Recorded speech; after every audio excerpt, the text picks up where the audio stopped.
माँ, पापा कब आएंगे? आते ही होंगे, तुम खाना तो शुरू करो। माँ, इतनी गर्मी में खाना नहीं खाया जा रहा। मैं एक काम करती हूँ, मैं तुम्हें साड़ी के पल्लू से पंखा कर देती हूँ। माँ, इससे क्या होगा? बाबा से कहो ना एक पंखा लाने के लिए, मेरी सभी सहेलियों के घर पंखा है। हाँ माँ, घर में पंखा होगा तो हम आराम से पंखे की हवा में बैठकर खाना खा पाएंगे और आराम से सो भी पाएंगे। मैं कह दूंगी, लेकिन अभी तुम दोनों चुपचाप अपना खाना खाओ। एक तो इतनी गर्मी में चूल्हे में बड़ी मुश्किल से खाना बनाया है, ऊपर से एक पल का भी आराम नहीं। तभी वहाँ राधिका की पड़ोसन जमुना आई और मुंह बनाते हुए बोली, अरे राधिका, तेरा घर है या आग की भट्टी? हाँ, मेरा तो यहाँ दम घुट रहा है, इतनी ज्यादा गर्मी है यहाँ। मेरे घर में तो एसी लगा हुआ है, तुम चाहो तो थोड़ी देर मेरे यहाँ आकर झाड़ू पोछा कर सकती हो। इसी बहाने मुफ्त में तुझे एसी की हवा खाने को भी मिल जाएगी। जमुना, एसी की हवा तुझे मुबारक हो, चली जा यहाँ से। पैसों का घमंड किसी और को जाकर दिखाना। राधिका की बात सुन जमुना मुंह बनाकर वहाँ से चली गई। इतने में थका हारा किशन काम पर से घर लौटा। तब राधिका बोली, आ गए आप? जल्दी से हाथ मुंह धो लो, मैं खाना लगा देती हूँ।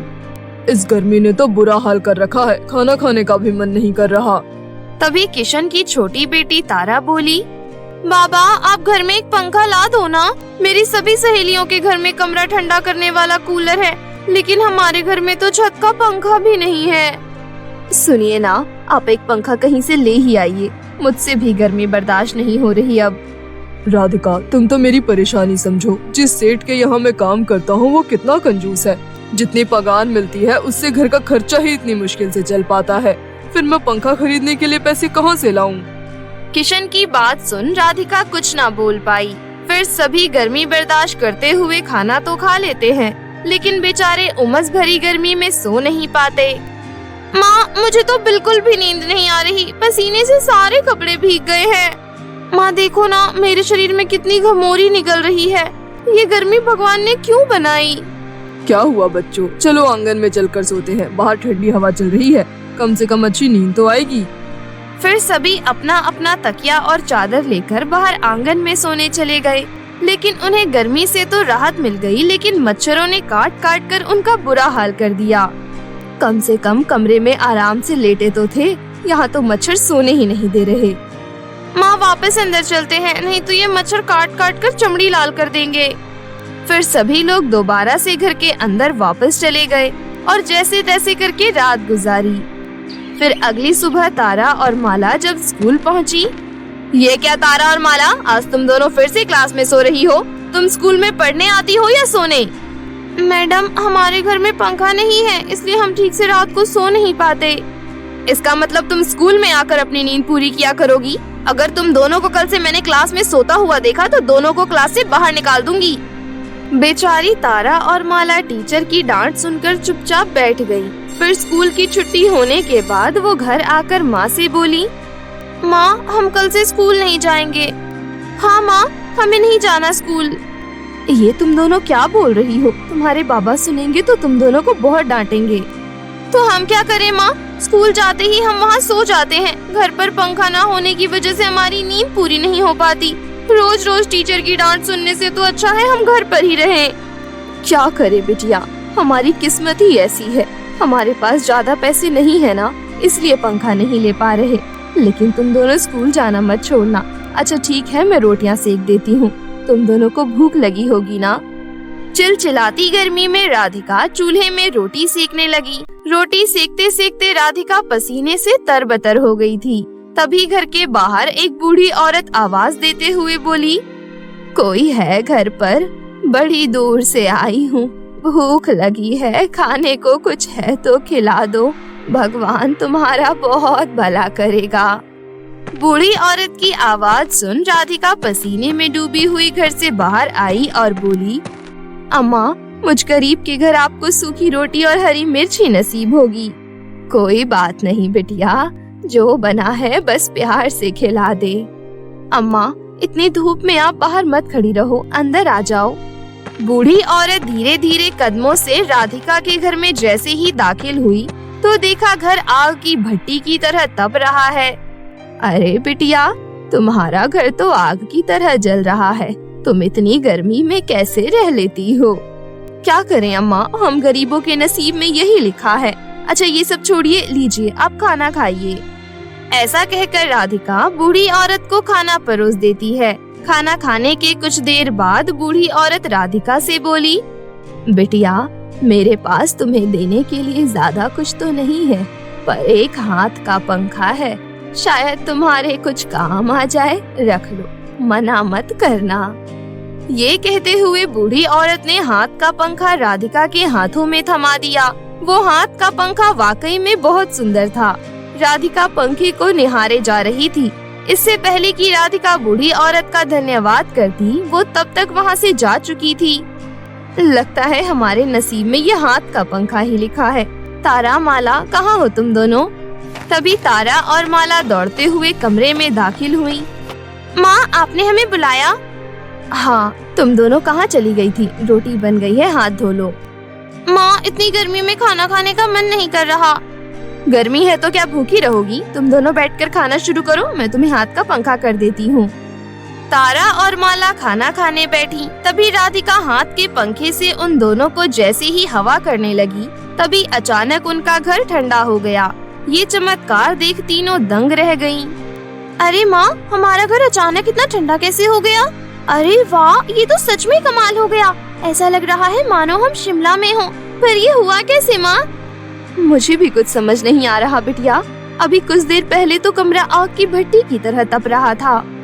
किसी को कुछ समझ नहीं आ रहा था ये सब आखिर हुआ कैसे। लेकिन ये सब हाथों के पंखे का जादू था। तीनों माँ बेटी बहुत खुश थे क्योंकि उन्हें गर्मी से राहत जो मिल गई थी। बाबा आएंगे तो वो भी बहुत हैरान रह जाएंगे कि बिना कूलर, पंखा और एसी के हमारा घर कितना ठंडा हो गया है। तभी राधिका की नजर बूढ़ी औरत के दिए हुए हाथ के पंखे पर गई। कहीं ये सब इस पंखे की वजह से तो नहीं हो रहा, पर ऐसा कैसे हो सकता है? राधिका ये सोच ही रही थी कि तभी थका हारा किशन भी घर आ पहुंचा और घर में इतनी ठंडक देख वो भी हैरानी से बोला, अरे ये हमारे घर को क्या हो गया? तारा की माँ, इतना ठंडा तो हमारा घर पहले कभी नहीं था। गर्मी से कितनी राहत मिल रही है, पर ये सब हुआ कैसे? मुझे भी कुछ समझ नहीं आ रहा है जी, आखिर हमारा घर ठंडा कैसे हो गया? दोनों पति पत्नी आपस में बात कर ही रहे थे कि तभी जादुई हाथ के पंखे में से ढेर सारे रुपए गिरने लगे। ये देख राधिका बोली, हे भगवान, इस पंखे के अंदर से रुपए कैसे गिर रहे हैं? तभी जादुई हाथ पंखे में से आवाज आई, क्योंकि मैं एक जादुई हाथ का पंखा हूँ, इसलिए तुम जब भी मुझसे कुछ मांगोगी मैं तुम्हारी इच्छाएं पूरी कर दूंगा। क्या सच्ची मुच्ची? तो फिर जल्दी से मुझे ठंडी ठंडी कुल्फी दो ना, मुझे कुल्फी खाने का बहुत मन कर रहा है। तारा के इतना कहते ही उनके सामने कुल्फी से भरा हुआ मटका आ गया, जिसे देख सभी बहुत खुश होते हैं। फिर राधिका ने भी अपनी इच्छा जादुई पंखे से बोली, हे जादुई पंखा, मुझे भी अपना जादू दिखाओ। ठंडा पानी पीने के लिए मुझे एक फ्रिज चाहिए। इतना बोलते ही जादुई हाथ का पंखा राधिका के सामने एक फ्रिज प्रकट कर देता है, जिसे देख राधिका बहुत खुश होती है। सुनो जी, भगवान के घर देर है अंधेर नहीं। हम इतने दिनों से गर्मी से तड़प रहे थे, लेकिन जादुई हाथ के पंखे ने हमारी सभी परेशानी दूर कर दी। तुम सही कहती हो तारा की माँ। हमें तो इस गर्मी से राहत मिल गई, लेकिन हमारे गांव में बहुत से ऐसे गरीब लोग रहते हैं जिनके घरों में पंखा नहीं है, और बिना पंखे के इतनी गर्मी में जिंदगी कैसे गुजरती है ये तो हम भली भांति जानते हैं। इसलिए मैं सोच रही थी क्यों ना हम जादुई हाथ के पंखे की मदद से उन लोगों की भी परेशानी दूर करें। हाँ हाँ, क्यों नहीं, हम आज से ही लोगों की मदद करना शुरू कर देते हैं। फिर राधिका और किशन ने जादुई हाथ पंखे की मदद से गांव में रहने वाले गरीब लोगों को पंखे, कूलर और फ्रिज बांटना शुरू किया। साथ ही रुपए देकर आर्थिक मदद भी की। सभी लोग राधिका और किशन को दुआएं देने लगे। ये सब देख राधिका की पड़ोसन जमुना जल उठी। राधिका रातों रात इतनी अमीर कैसे हो गई? जिसके घर कल तक एक पंखा तक नहीं था, आज वो दूसरों को कूलर, पंखा और फ्रिज बांट रही है। मुझे पता लगाना होगा, आखिर ऐसी कौन सी जादुई छड़ी हाथ लग गई है इसके। भिखारिन राधिका। हाँ। जमुना चोरी छिपे राधिका के घर पर नजर रखने लगी। आखिरकार जमुना को जादुई हाथ पंखे के बारे में पता चल ही गया। अब जादुई हाथ पंखा मैं अपने कब्जे में कर लूंगी। राधिका तो पागल है जो इसका इस्तेमाल दूसरों के लिए कर रही है। इसके बाद लालची जमुना सही मौके का इंतजार करने लगी। जब राधिका के घर पर कोई नहीं था, वो घर में दाखिल हुई और जादुई पंखा चुराकर अपने घर ले आई। चलो अब जल्दी से अपने लिए ढेर सारे सोने के गहने, हीरे जवाहरात, सोने के सिक्के मांगती हूँ। लेकिन जमुना की इच्छा जादुई पंखे ने पूरी नहीं की। ये देख जमुना गुस्से से बोली, तुम मेरी बात क्यों नहीं सुन रहे? जो मैंने मांगा है जल्दी से मेरी इच्छा पूरी करो। तभी जादुई पंखे में से आवाज आई, मैं तुम्हारी इच्छा नहीं पूरी करूँगा, लालची औरत। अगर तूने मेरी इच्छा पूरी नहीं की तो मैं तुझे आग में जला दूंगी। लेकिन जादुई पंखे ने जमुना की बात नहीं मानी। ये देख जमुना गुस्से में लाल रसोई में जाकर चूल्हे से जलती हुई लकड़ी ले आई। फिर जैसे ही वो जादुई पंखे को आग लगाने वाली थी, तभी अचानक से उसके घर में आग लग गई। अरे कोई बचाओ मुझे, कोई मेरी मदद करो। जमुना की चीख पुकार सुनने वाला वहाँ कोई नहीं था और देखते ही देखते पूरा घर राख की ढेर में बदल गया। साथ ही लालची जमुना की भी मौत हो गई। इस तरह जमुना को उसके लालच का फल मिल गया। वहीं दूसरी ओर राधिका और किशन जादुई हाथ पंखे की मदद से खुशी खुशी अपना जीवन व्यतीत करने लगे। बहुत समय पहले की बात है। परीलोक में सभी परियां हंसी खुशी रहा करती थी। उसी परीलोक में अंजलि और प्रांजलि नाम की दो बहनें भी रहा करती थीं। अंजलि और प्रांजलि दोनों ही बहनें बहुत समझदार थीं। साथ ही साथ वो दोनों बहुत ही गुणवान भी थीं। परंतु इसके बावजूद भी परीलोक की बाकी परियां अंजलि और प्रांजलि परी का मजाक बनाया करती थी। और इसका कारण ये था कि अंजलि और प्रांजलि परी नाटी थी। उनकी लंबाई बाकी परियों जितनी नहीं थी, जिस वजह से बाकी परियां अंजलि और प्रांजलि का मजाक बनाया करती थीं। ऐसे ही एक दिन जब अंजलि और प्रांजलि परी अपने घर से बाहर खेलने निकलती हैं, तो वो देखती हैं कि कुछ परियां बाग में सेब तोड़ रही हैं। वो दोनों वहाँ पर जाती हैं और कहती हैं, तुम लोग क्या कर रहे हो? हम लोग सेब तोड़ रहे हैं। कल मीनाक्षी ने इस पेड़ पर से एक सेब तोड़कर खाया था और उसने हमें बताया कि इस पेड़ के सेब बहुत ही मीठे हैं, इसलिए हम लोग इस पेड़ के सेब तोड़ रहे हैं। अगर ऐसा है तो हमें भी इस पेड़ के सेब खाने हैं। अगर ऐसा है तो तुम लोग खुद इस पेड़ पर से सेब तोड़ लो। वैसे भी तुम लोगों की हाइट इतनी ज्यादा है कि तुम लोग तो एक बार में हाथ मारोगे तो सारे सेब नीचे आ जाएंगे। मीनाक्षी परी की ये बात सुनकर वहाँ खड़ी सभी परियां जोर जोर से हंसने लग जाती हैं। जिसके बाद अंजलि और प्रांजलि परी उदास होकर वापस अपने घर आ जाती हैं। प्रांजलि, आखिर क्यों ये लोग हमारा मजाक बनाते हैं? इसमें हमारी क्या गलती है कि हमारी हाइट छोटी है और भगवान ने हमें नाटी बनाया है? इसमें हमारी कोई गलती नहीं है अंजलि, ये तो इन लोगों की छोटी सोच है। उन दोनों बहनों का हर कोई मजाक बनाता था और उनके साथ खेलता भी नहीं था, इसलिए दोनों बहनें एक दूसरे के साथ समय बिताकर खुश रहा करती थीं। समय इसी तरह से बीत रहा था। अब दोनों बहनें जवान हो जाती हैं, साथ ही साथ वो दोनों शादी लायक भी हो जाती हैं। तभी उन्हें पता चलता है कि रानी परी के महल में पृथ्वी लोक से आए बहुत सारे राजकुमार का स्वयंवर हो रहा है। ये खबर सुनकर दोनों बहनें उस स्वयंवर में पहुंच जाती हैं। अंजलि और प्रांजलि को वहां देखकर कुछ परियां उन दोनों का मजाक बनाने लग जाती है। अरे वैशाली परी, ये देखो, ये दोनों नाटी बहनें भी यहाँ आ गई। इन्हें क्या लगता है इनकी छोटी हाइट को देखकर कोई इन्हें पसंद भी करेगा? आप बिल्कुल सही कह रही हैं मेघा परी। मैं तो कहती हूँ इन्हें पसंद करना तो दूर की बात है, इन्हें तो देखते ही राजकुमार भाग खड़े होंगे। मुझे तो लगता है इनकी वजह से कहीं स्वयंवर में हमारा नुकसान ना हो जाए।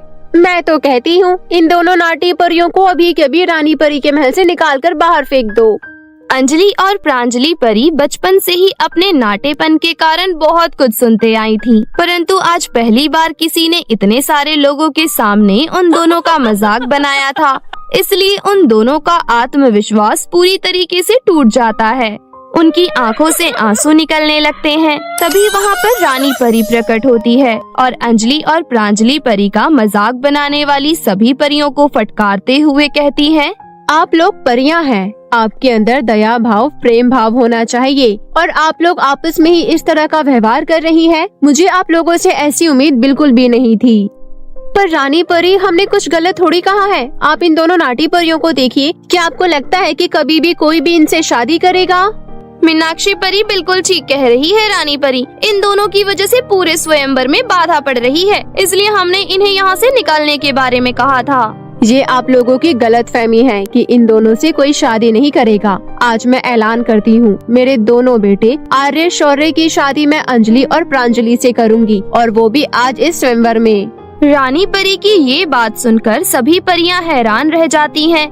इसके बाद रानी परी अपने दोनों बेटों को बुलाती हैं और अंजलि और प्रांजलि की शादी उसी स्वयंवर में कर देती हैं, क्योंकि आर्य और शौर्य की शादी बिना उनकी इच्छा पूछे हुई थी, इसलिए दोनों इस शादी से खुश नहीं थे और उन्हें अपनी नाटी पत्नियां बिल्कुल भी पसंद नहीं थी। भाई, ये तो बहुत ही गलत बात है। माँ ने बिना हमारी इच्छा पूछे हमारी शादी कर दी। माना वो रानी परी है, इसका मतलब ये थोड़ी है कि वो हमारी निजी जिंदगी के भी फैसले ले सकती हैं। अरे अगर कहीं किसी सुंदर और खूबसूरत दिखने वाली परी से हमारी शादी करती तो मुझे वैसे भी कोई दिक्कत नहीं थी, लेकिन आखिर उन्होंने हमारी शादी करवाई किससे? दो नाटी परियों से। मैं तो अपने दोस्तों से उन्हें मिलवा भी नहीं सकता। सही बात है, माँ ने तो हमारी जिंदगी ही बर्बाद कर दी। ऐसा नहीं है मेरे भाई, अब हम वो करेंगे जो हम चाहेंगे। माँ ने बिना हमारी इच्छा पूछे हमारी शादी कर दी, अब हम बिना उनकी इजाजत लिए जो मर्जी वो करेंगे। और वैसे भी तू जानता नहीं है, धरती लोक पर बहुत ही सुंदर सुंदर लड़कियाँ हैं। मैं तो कहता हूँ अब से हम दोनों धरती लोक पर जाएंगे और धरती लोक की सुंदरियों से अपना मन बहलाएंगे। क्या बात है भाई, तुमने तो अपनी इस बात से मेरा मन ही खुश कर दिया। कहने को तो अंजलि और प्रांजलि आर्या और शौर्य की पत्नियां बन चुकी थीं, परंतु उन्हें उन दोनों की पत्नियां होने का कोई अधिकार नहीं मिला था। वो बस रानी परी की बहू बनकर रह गई थी। और अब दोनों भाई रोजाना पृथ्वी लोक जाने लगते हैं। पृथ्वी लोक पर ही दोनों भाइयों को करिश्मा और टीना नाम की दो खूबसूरत लड़कियां मिल जाती हैं और दोनों भाइयों को उनसे प्यार हो जाता है। आर्य टीना के पीछे पागल होने लगता है और शौर्य करिश्मा के पीछे। करिश्मा, सच में जब से तुम मेरी जिंदगी में आई हो, मेरी जिंदगी के सारे दुख ही दूर हो गए हैं। तुम्हारे साथ रहकर ऐसा लगता है जैसे तुम मेरे लिए ही बनी हो। मुझे भी कुछ ऐसा ही लगता है। मैं तो चाहती हूँ कि तुम हमेशा मेरे साथ रहो, परंतु तुम केवल कुछ देर के लिए मुझसे मिलने आते हो और फिर चले जाते हो। तुम तो जानती ही हो करिश्मा कि परीलोक में मेरी एक पत्नी है जिससे मैं बिल्कुल भी प्यार नहीं करता, पर माँ की वजह से मुझे उसके पास जाना पड़ता है। पर तुम चिंता मत करो, कुछ दिन में मैं माँ को तुम्हारे बारे में बता दूंगा और उसके बाद सब ठीक हो जाएगा। यहाँ दूसरी और आर्य भी टीना के प्यार में पागल हुआ रहता है। सच कह रहा हूँ टीना, जब से तुम मेरी जिंदगी में आई हो, जिंदगी में एक सुकून आ गया है। ऐसा लगता है कि अब और कुछ नहीं चाहिए। मेरा भी कुछ ऐसा ही मानना है आर्या। बस तुम अब जल्दी से अपनी उस नाटी और बदसूरत पत्नी को छोड़कर हमेशा के लिए मेरे हो जाओ। टीना और करिश्मा आर्य और शौर्य को पागल बनाने में लगी हुई थी। टीना और करिश्मा एक नंबर की चालाक औरत थी। वो हमेशा ही धरती लोक पर मासूम लोगों को फंसाकर उनके पैसे हड़पा करती थी और बिल्कुल ऐसा ही अब वो दोनों आर्य और शौर्य के साथ कर रही थी। आर्य और शौर्य के परीलोक जाने के बाद दोनों बहनें आपस में बात कर रही होती हैं। दीदी, इस बार हमने तो बहुत ही तगड़े मुर्गों को फंसाया है। ये दोनों हमें बहुत सारा माल दे सकते हैं, इतना माल कि हम दोनों जिंदगी भर बैठ के खा सकते हैं। बात तो तेरी बिल्कुल सही है। बस अब हमें किसी तरह इन दोनों को अपनी बातों में फंसाकर गुमराह करना है, ताकि ये दोनों अपने परिलोक का सारा माल लेकर हमारे पास आ जाए और फिर उसके बाद हम इन दोनों को जहर देकर मार देंगे और फिर हम दोनों इनके लाए हुए पैसों से जिंदगी भर ऐश करेंगे। टीना और करिश्मा दोनों भाइयों का सारा पैसा हड़पने के लिए साजिश रचने लगती हैं। यहाँ दूसरी और रानी परी देखती है कि अंजलि और प्रांजलि परी आजकल बहुत दुखी रहने लगी हैं और इसका कारण भी वो अच्छे तरीके से जानती थी, परंतु वो अपने बेटे को कोई दोष नहीं दे सकती थी, क्योंकि रानी परी जानती थी कि उन्होंने अपने बेटों की शादी बिना उनकी मर्जी पूछे कराई है, इसलिए ये सब हो रहा है। परंतु अब वो कुछ नहीं कर सकती थी, इसलिए वो अपनी दोनों बहुओं को खुश करने के लिए उनके पास जाती है और कहती है, देखो अंजलि और प्रांजलि, मैं तुम्हारे लिए क्या लेकर आई हूँ। अरे वाह रानी माँ, ये तो बहुत ही सुंदर लहंगे हैं। सच में इतने सुंदर लहंगे हमने पहले कभी नहीं देखे। अरे ये दोनों लहंगे केवल खूबसूरत नहीं है, बल्कि इनके अंदर एक और राज छिपा है। राज? कैसा राज? ये दोनों लहंगे जादुई है, यानी कि इन लहंगों को जादुई जिन ने बनाया है। इसलिए इस लहंगे से तुम अपनी कोई भी एक असंभव जैसी दिखने वाली इच्छा पूरी कर सकती हो, और अगर तुम चाहो तो इससे अपना नाटापन भी दूर कर सकती हो। रानी परी की ये बात सुनकर दोनों बहनें बहुत ज्यादा खुश हो जाती हैं और रानी परी का धन्यवाद करती हैं। दोनों बहनें उन दोनों लहंगों को पहनकर उनसे अपने नाटेपन को दूर करने की इच्छा मांगने ही वाली होती हैं कि तभी वो देखती हैं कि उनके पति फिर से पृथ्वी लोक जा रहे हैं और इस बार वो अपने साथ कुछ छुपा कर ले जा रहे थे। अंजलि, ये लोग रोज पृथ्वी लोक जाते हैं, पता नहीं क्यों, पर मुझे आज कुछ सही नहीं लग रहा। मुझे लगता है कि हमें इनके पीछे जाना चाहिए। हाँ, मुझे भी ऐसा ही लगता है। ये सोचकर दोनों बहनें आर्य और शौर्य के पीछे पीछे पृथ्वी लोक चली जाती हैं। आर्य और शौर्य करिश्मा और टीना के कहने पर रानी परी के सारे गहने और हीरे जवाहरात लेकर करिश्मा टीना के पास आ जाते हैं। ये देखो टीना, ये सब तुम्हारा है। हाँ, अब से ये सब तुम दोनों का ही है। अब हम सब मिलकर हंसी खुशी रहेंगे। अंजलि और प्रांजलि भी छिपकर ये सब बातें सुन रही होती हैं और अपने पतियों की ये बात सुनकर अंजलि और प्रांजलि का दिल टूट जाता है। तुम लोगों ने बहुत अच्छा किया कि ये सब हीरे जवाहरात और गहने यहाँ पर ले आए। अब इसकी मदद से हम लोग एक अच्छा जीवन जिएंगे। चलो इसी बात पर शराब का एक प्याला हो जाए। ऐसा कहकर दोनों बहनें एक छोटे से प्याले में शराब निकालती हैं और आर्य और शौर्य की आंखों से बचाकर दोनों ही शराब के प्यालों में जहर मिला देती हैं। आर्य और शौर्य तो ये सब देख ही नहीं पाते, परंतु अंजलि और प्रांजलि ये सब देख रही थी, इसलिए वो भागकर अपने पतियों के पास जाती हैं। अंजलि और प्रांजलि को वहाँ देखकर आर्य और शौर्य बहुत गुस्सा होते हैं और उन दोनों को बहुत खरी खोटी सुनाते हैं। आप लोगों को हमें जितना कुछ कहना है, जितना कुछ सुनाना है सुना लीजिए, परंतु कृपया करके ये शराब मत पीजिए। प्रांजलि बिल्कुल ठीक कह रही है, इस शराब को मत पीजिए। इस शराब में इन दोनों ने जहर मिला रखा है। अपनी बकवास बंद करो, हम लोग तुमसे ज्यादा इन दोनों पर विश्वास करते हैं, समझी? और बिल्कुल सही कह रहा है। और हाँ, अब जब तुम सब कुछ जान ही चुकी हो तो ये भी सुन लो कि अब हम दोनों इन दोनों के साथ ही रहेंगे। ऐसा कहकर दोनों भाई वो शराब पी लेते हैं और शराब पीते ही जमीन पर गिर जाते हैं। ये देखकर दोनों बहनें बहुत डर जाती हैं। प्रांजलि अपने जादू से टीना और करिश्मा को सबक सिखाती है, वहीं दूसरी ओर अंजलि दोनों भाइयों को होश में लाने की कोशिश करती है, परंतु जहर इतना तेज होता है कि किसी चीज का कोई असर नहीं हो रहा होता। तभी प्रांजलि के दिमाग में एक तरकीब आती है और वो कहती है, अंजलि, लगता है अब हमें उस लहंगे के जादू का इस्तेमाल यहाँ करना होगा। हाँ प्रांजलि, तुम सही कह रही हो। इससे पहले कि देर हो जाए हमें उस लहंगे के जादू का इस्तेमाल करना होगा। इसके बाद दोनों बहनें उस जादुई लहंगे के सामने अपने पतियों को वापस ठीक करने की इच्छा रखती हैं और वो लहंगा अपना कमाल दिखाता है, जिससे कि दोनों भाई ठीक हो जाते हैं और दोनों को ही होश आ जाता है। उनके होश में आने के बाद अंजलि और प्रांजलि दोनों मिलकर उन्हें सारी बात बताती हैं। उनकी बात सुनकर दोनों ही भाइयों को अपने किए पर पछतावा होता है। सच में हम दोनों ने बहुत बड़ी गलती कर दी जो हमने तुम्हारी बात नहीं मानी। तुम लोगों ने हमारा भला ही चाहा, पर फिर भी हमने तुम्हारा मजाक बनाया और तुम्हें कितना कुछ सुना दिया। सच में अगर तुम दोनों नहीं होते तो आज हम अपने प्राण गंवा देते। सच में तुम दोनों महान हो। इस लहंगे से मांगने के लिए तुम्हारे पास केवल एक ही इच्छा थी। तुम चाहती तो इससे अपने नाटेपन को दूर कर सकती थी, परंतु तुम लोगों ने हमारी जान बचाई। हम लोग तुम्हारे आभारी हैं। ऐसा मत कहिए, आप लोग हमारे पति हैं और आपके लिए ये सब करना हमारा फर्ज बनता है। अंजलि बिल्कुल ठीक कह रही है। अब बस हम लोग एक ही चीज चाहते हैं कि आप हमारे साथ हंसी खुशी जीवन बिताएं और कुछ नहीं। अंजलि और प्रांजलि की बातें सुनकर आर्य और शौर्य की आंखों से पश्चाताप के आंसू बहने लगते हैं और वो दोनों अंजलि और प्रांजलि से माफी मांगते हैं और अंजलि और प्रांजलि बड़ा दिल रखकर दोनों को माफ कर देती हैं। उस दिन के बाद से दोनों ही भाई अपनी पत्नियों से निस्वार्थ प्रेम करने लगते हैं और परीलोक में हंसी खुशी से रहने लग जाते हैं।